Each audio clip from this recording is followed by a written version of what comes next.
سوال یہ آیا ہے کہ پیٹرول وغیرہ کے ذریعے وضو یا غسل یا کپڑا دھونا کیسا ہے؟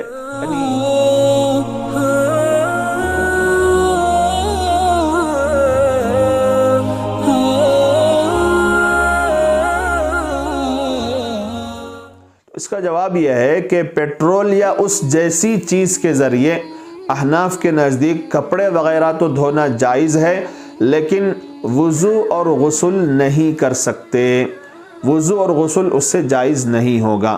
اگر کسی کپڑے پر نجاست لگی ہوئی ہو، گندگی لگی ہوئی ہو، کسی آدمی نے پیٹرول یا ڈیزل کے ذریعے یا تیل کے ذریعے سے دھو دیا جو زمین سے نکلتا ہے، تو اسے کپڑا تو پاک ہو جائے گا، لیکن اگر کسی نے پیٹرول ڈیزل سے وضو کر لیا یا غسل کر لیا تو اس کا وضو اور غسل معتبر نہیں سمجھا جائے گا۔